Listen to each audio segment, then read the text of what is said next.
एक माँ रोज मंदिर जाकर रोती थी, हे भगवान, मुझे भी एक बच्चा दे दो।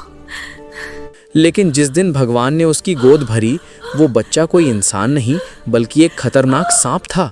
फिर क्या हुआ? माँ ने उसे गोद लिया या मार डाला? एक समय की बात है जब हिमालय की बर्फीली चोटियों की तलहटी में घने जंगलों और बहती नदियों के बीच एक छोटा सा गांव बसा हुआ था, सिद्धवाड़ी। ये गांव इतना शांत और सुंदर था कि लगता था जैसे प्रकृति ने खुद इसे अपने हाथों से सजाया हो। देवदार के ऊंचे ऊंचे पेड़ हवाओं में सरसराते, पक्षी मीठे गीत गाते और दूर से झरनों की कलकल ध्वनि सुनाई देती। इसी गांव में हरिदत्त नाम का एक मेहनती किसान रहता था। वो सुबह से शाम तक खेतों में काम करता, हल चलाता, बीज बोता, पानी देता और फसल की देखभाल करता। उसकी पत्नी वाणी एक नेक दिल और धार्मिक महिला थी। वो घर का सारा काम संभालती, खाना बनाती, जानवरों को चारा देती और शाम को मंदिर जाकर पूजा करती। दोनों का जीवन साधारण था, लेकिन उनकी खुशी में एक बड़ी कमी थी, संतान का ना होना। कोई बच्चा नहीं था जो उनके घर को हंसी खुशी से भर दे, जो उन्हें माँ बाप कहकर पुकारे और उनके बुढ़ापे का सहारा बने। हरिदत्त और वाणी ने कई सालों तक संतान की कामना की। वाणी रोज मंदिर में जाती और शिव पार्वती से विनती करती, हे भगवान, हमें भी एक संतान का सुख दे दो, चाहे वो लड़का हो या लड़की, बस हमारे आंगन में उसकी किलकारियां गूंजे। हम उसे प्यार से पालेंगे, अच्छे संस्कार देंगे। हरिदत्त भी मन ही मन यही प्रार्थना करता। गांव के लोग उन्हें देखकर सहानुभूति जताते, हरिदत्त भाई, भगवान पर भरोसा रखो, वो सबका भला करता है। लेकिन साल दर साल बीतते गए और उनकी गोद सूनी रही। कभी कभी वाणी रातों में चुपके से रोती और हरिदत्त उसे सांत्वना देता, धैर्य रखो, सब ठीक हो जाएगा। एक दिन की बात है, सूरज ढल चुका था और आसमान में तारे चमकने लगे थे। हरिदत्त खेत से थककर घर लौटा। उसके कंधे पर लकड़ियों का भारी गट्ठर था जो उसने जंगल से इकट्ठा किया था। उसने गट्ठर को घर की दीवार से टिकाया और अंदर घुसा। वाणी ने चूल्हे पर गर्म रोटियां सेकी हुई थीं, साथ में दाल और सब्जी। दोनों फर्श पर बैठकर खाना खाने लगे। खाते खाते वाणी ने धीरे से कहा, आज मुझे एक बहुत ही सुंदर सपना आया। मैंने देखा कि हमारे घर एक नन्हा सा बच्चा है। वो मुस्कुरा रहा है, खेल रहा है और हमें माँ बाप कहकर बुला रहा है। उसकी आंखें इतनी चमकदार थीं कि लगता था जैसे सितारे उतर आए हों। हरिदत्त की थकी हुई आंखों में पहली बार इतनी चमक आई। वो बोला, वाणी, ये सपना जरूर साकार होगा। भगवान ने हमारी पुकार सुन ली है। दोनों के दिल उम्मीद से भर गए। लेकिन तभी लकड़ियों के गट्ठर से एक छोटा सा सांप धीरे धीरे सरकता हुआ बाहर निकला। वो इतना नन्हा और प्यारा था, चमकदार काली त्वचा, छोटी सी जीभ बाहर निकालते हुए। वो फर्श पर रेंगने लगा जैसे कोई बच्चा अपनी माँ की ओर बढ़ रहा हो। हरिदत्त और वाणी उसे देखते रह गए। सांप की हरकतें इतनी मासूम लग रही थीं कि डर की बजाय उनका दिल पिघल गया। वाणी की आंखें नम हो गईं। वो बोली, देखो जी, इस दुनिया में सांपों के भी बच्चे होते हैं। वे भी अपनी माँ के पास रहते हैं, खेलते हैं, लेकिन हमारे भाग्य में तो संतान का सुख ही नहीं है। क्या हम इतने अभागे हैं?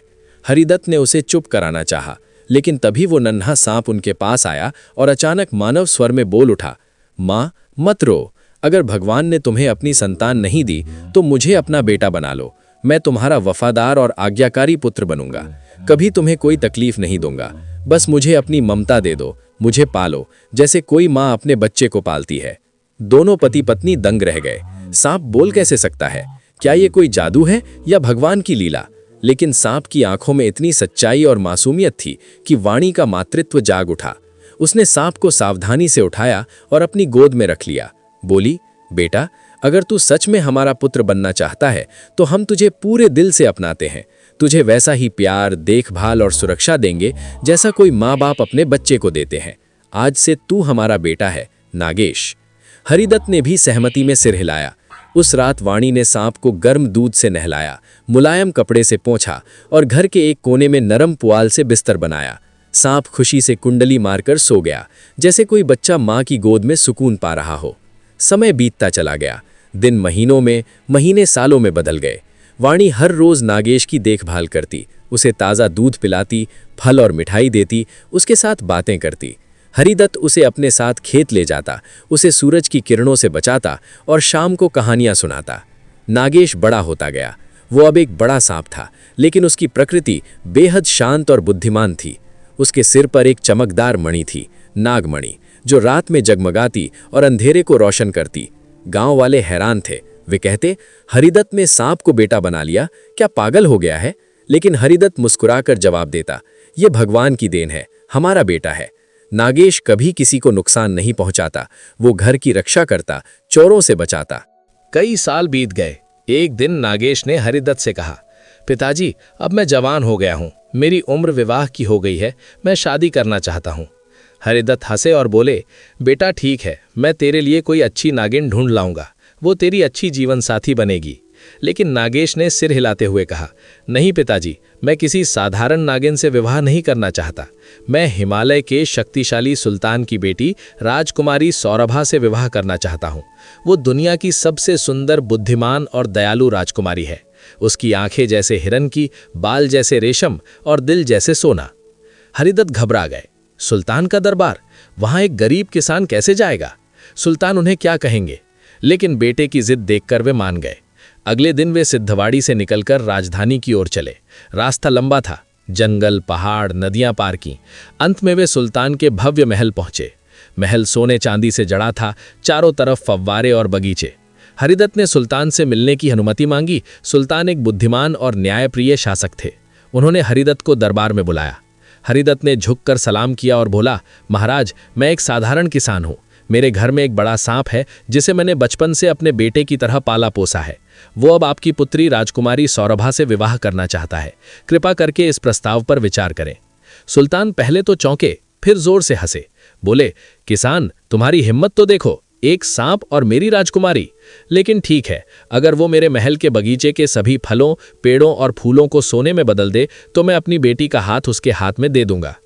हरिदत्त उदास मन से घर लौटे और नागेश को सारी बात बताई। नागेश मुस्कुराया और बोला, पिताजी, चिंता मत करो, ये काम आसान है। लो मेरी ये नागमणि, कल सुबह फजर से पहले सुल्तान के बगीचे में जाकर इसे जमीन पर रख दो। फिर अपनी आंखें बंद कर लो और भगवान का नाम लो, चमत्कार देखना। हरिदत्त ने वैसा ही किया। अगली सुबह वे बगीचे पहुंचे, मणि रखी और आंखें बंद की। कुछ पल बाद जब आंखें खोलीं तो पूरा बगीचा सोने का हो चुका था। पेड़ों की पत्तियां सोने की, फल सोने के, फूल चमकते हुए।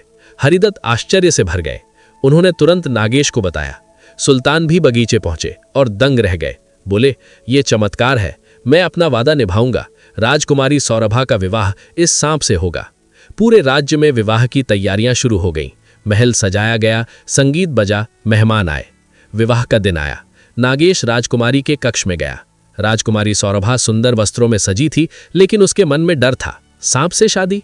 लेकिन जैसे ही नागेश अंदर घुसा, एक तेज चमक हुई। सांप का रूप बदल गया और वो एक सुंदर जवान राजकुमार में परिवर्तित हो गया। लंबे काले बाल, चमकदार आंखें, राजसी मुस्कान और मजबूत कदकाठी। वो बोला, राजकुमारी, मैं नागराज का पुत्र हूं। एक श्राप के कारण सांप का रूप धारण किया था। तुम्हारा प्यार मुझे मुक्त करेगा। सौरभा का डर खुशी में बदल गया। अब उसे यकीन हो गया कि उसका पति एक सच्चा राजकुमार है। दोनों का जीवन सुखमय चलने लगा। वे साथ घूमते, बातें करते, राज्य संभालते। लेकिन एक दिन महल की सुल्ताना यानी रानी ने नागेश की पुरानी सांप की खाल देखी जो कक्ष में रखी थी। उन्होंने सोचा ये अपशगुन है और उसे आग में फेंक दिया। जैसे ही खाल जली, राजकुमार नागेश चीख उठे। उनका रूप फिर बदल गया और वे एक सफेद घायल परिंदे में परिवर्तित हो गए। दर्द से कराहते हुए वे उड़कर खिड़की से बाहर निकल गए। सौरभा रोते हुए उनके पीछे दौड़ी। मेरे प्रिय, रुको! लेकिन परिंदा जंगल की ओर उड़ गया। सौरभा जंगल में भटकती रही। रात हो गई, ठंडी हवाएं चलने लगीं।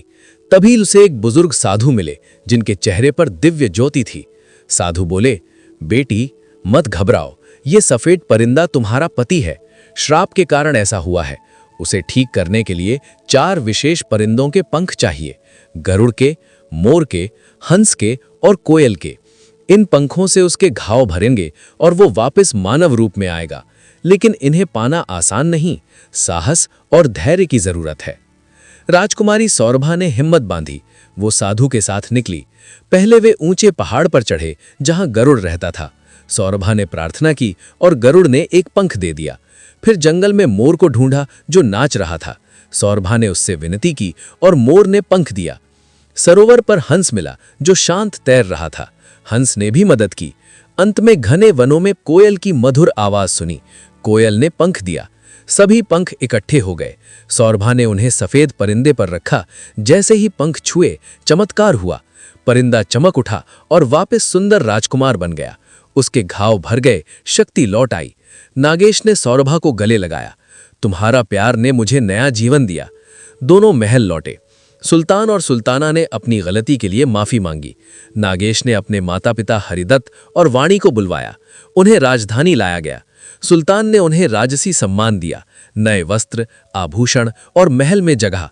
पूरे राज्य में भव्य विवाह दोबारा हुआ। संगीत, नृत्य, दावतें चलीं। हरिदत्त और वाणी खुशी से फूले नहीं समाये। उनका साधारण जीवन अब राजसी वैभव से भर गया।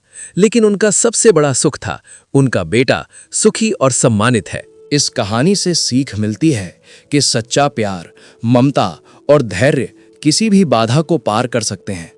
रूप चाहे कैसा भी हो, दिल की शुद्धता और निस्वार्थ भावना से असंभव कार्य भी संभव हो जाते हैं। माँ बाप का प्यार एक सांप को भी राजकुमार बना सकता है और पत्नी का समर्पण श्राप को तोड़ सकता है। जीवन में विश्वास रखो, क्योंकि भगवान की लीला अनंत है। ये कहानी केवल मनोरंजन और शिक्षा के उद्देश्य से सुनाई जा रही है। इसमें वर्णित घटनाएं, चमत्कार और पात्र पूरी तरह काल्पनिक हैं तथा किसी भी वास्तविक व्यक्ति, स्थान या घटना से इसका कोई संबंध नहीं है। ये किसी भी प्रकार की अंधविश्वास, जादू टोना या असंभव बातों को बढ़ावा नहीं देती। कृपया इसे केवल एक लोक कथा के रूप में समझें और अपने जीवन में तर्क और विज्ञान पर ही विश्वास करें। बच्चों को ये कहानी सुनाते समय माता-पिता उचित मार्गदर्शन करें।